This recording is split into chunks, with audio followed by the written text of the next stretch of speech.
చందమామ కథ. వరహాల దానం. సీనయ్య పరమ పిసినారి. ఒక రోజున ఆయన పొరుగురు వెళ్ళి అడవి మార్గాన తిరిగి వస్తుండగా ఒక చెట్టు కింద నీరసంగా మూలుగుతున్న ముసలివాడు కనిపించాడు.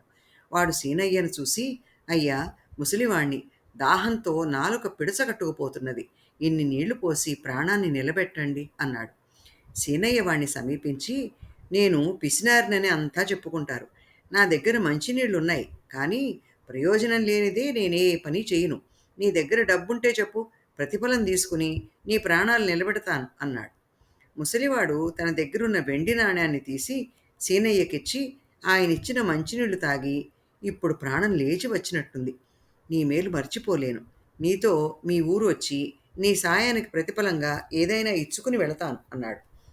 చూడబోతే పేదవాడివిలా ఉన్నావు, తెలివి కూడా అంతంత మాత్రంగానే ఉంది. లేకపోతే ప్రాణం పోతున్నా సరే మంచినీళ్లకు వెండి కాసు వృధా చేస్తావా? నీ వంటి వాడి వల్ల నాకే ప్రయోజనం ఉండదు, వెళ్ళు వెళ్ళు అన్నాడు సీనయ్య. దానికి ముసలివాడు, నన్ను తక్కువగా అంచనా వేయకు, నీతో వచ్చి నీ ఇంటి ముందు నిలబడి దానం చేయమని అడుగుతాను, నాకొక్క వరహా ఇవ్వు, దానం చేసిన పుణ్యం నీకెన్ని రెట్ల వరహాలు తిరిగిస్తుందో చూద్దువుగాని అన్నాడు.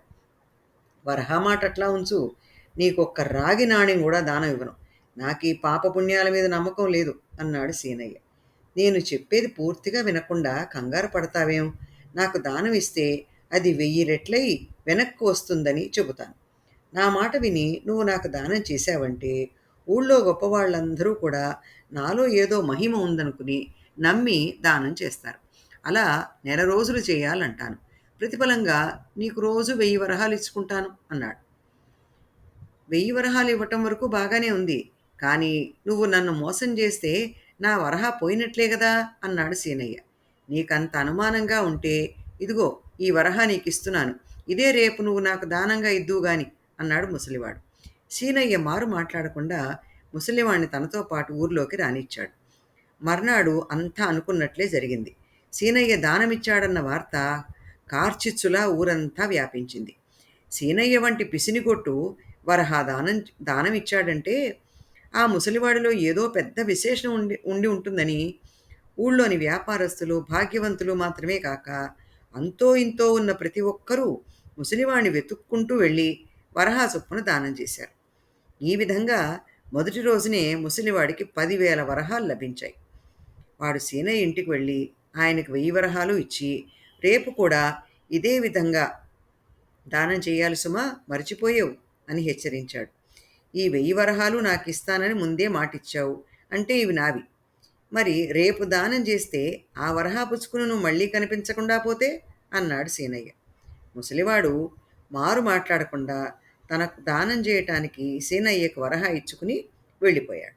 అలా 2 వారాలు గడిచేసరికి సీనయ్యకిచ్చేది పోగా 1,00,000 వరహాలకు పైగా ముసలివాడి వద్ద చేరాయి. ఆ డబ్బుతో వాడు మంచి ఇల్లు కొనుక్కున్నాడు. 2 పనివాళ్లను పెట్టుకున్నాడు. తన దగ్గర ఉన్న డబ్బుతో వడ్డీ వ్యాపారం చేస్తూనే వాడు రోజూ సీనయ్య దగ్గర వరహా దానం కూడా పుచ్చుకుంటున్నాడు. ఊళ్ళో ముసలివాడికి దానం చేస్తున్న వాళ్ళందరూ ఇది గమనించారు. వాళ్ళు ఒక మనిషికి సంగతి చెప్పి ముసలివాడు ఏమేం చేస్తుంటాడో రహస్యంగా ఆరా తీయమన్నారు. 1-2 రోజుల్లోనే వాళ్లకు నిజం తెలిసిపోయి న్యాయాధికారికి ఫిర్యాదు చేశారు. న్యాయాధికారి సీనయ్యను, ముసలివాణ్ణి, ఫిర్యాదు చేసిన వాళ్లను ఒక చోట చేర్చి ముసలివాణ్ణి సంజాయిషి అడిగాడు. అందుకు ముసలివాడు ఏమాత్రం తొణక్కుండా, అయ్యా, ఇందులో సీనయ్య చేసిన మోసం ఏమీ లేదు. ఆయన నన్ను నమ్మి దానం ఇచ్చాడు. నాకు దానాలిచ్చిన మిగతా వాళ్లకు నేను ఎలాంటి వాగ్దానము చేయలేదు. వాళ్లే వెతుక్కుంటూ వచ్చి నాకు దానాలు చేశారు. ఆ విధంగా నా దగ్గర చాలా ధనం చేరింది. దానం తీసుకోవటం తప్పు కాదు కదా. నా వల్ల ఈ ఊరిలో ఏ కుటుంబమూ 15 వరహాలకు మించి నష్టపోలేదు. కాబట్టి నేనెవరినీ పెద్ద ఎత్తున మోసగించలేదు. సీనయ్య దానం వల్ల నేను బాగుపడ్డాను. దానికి ప్రతిఫలంగా ఆయనకు రోజూ 1000 వరహాలు ఇచ్చుకుంటున్నాను అన్నాడు. ఇదంతా కట్టుకథ. సీనయ్య, ఈ ముసలివాడు కలిసి తెలివిగా ఉపాయం పన్ని మమ్మల్ని మోసం చేశారు. వీళ్ళని ఇలా వదిలిపెడితే ఊరూరా తిరిగి ఇలాగే అందరినీ మోసగిస్తారు. అందువల్ల వీళ్ళ ఇద్దరికీ తగిన శిక్ష విధించండి అన్నారు ఫిర్యాదు చేసిన వాళ్ళు. అప్పుడు ముసలివాడు చేతులు జోడించి న్యాయాధికారితో, అయ్యా, ఈ ఉపాయం 25 వయసులో నాకు తట్టింది. ఈ ఉపాయాన్ని నమ్ముకుని ఊరూరా తిరిగాను. నా జీవితమంతా వృధాగా గడిచి నేను ముసలివాడినయిపోయాను తప్ప ప్రయోజనం కనిపించలేదు అన్నాడు. నీ మాటలు నమ్మతగ్గవిగా లేవు. ఈ ఊళ్ళో ఫలించిన నీ ఉపాయం మరెక్కడా ఎందుకు ఫలించలేదు అని ప్రశ్నించాడు న్యాయాధికారి. ఏ ఊళ్ళో చూసినా సీనయ్య వంటి పిసినుగొట్టును నాలుగు తిట్టి దూరంగా ఉంచేవారే తప్ప ఆయన మార్గాన్ని అనుసరించి ప్రయోజనం పొందాలనుకున్న వాళ్ళు కనపడలేదు.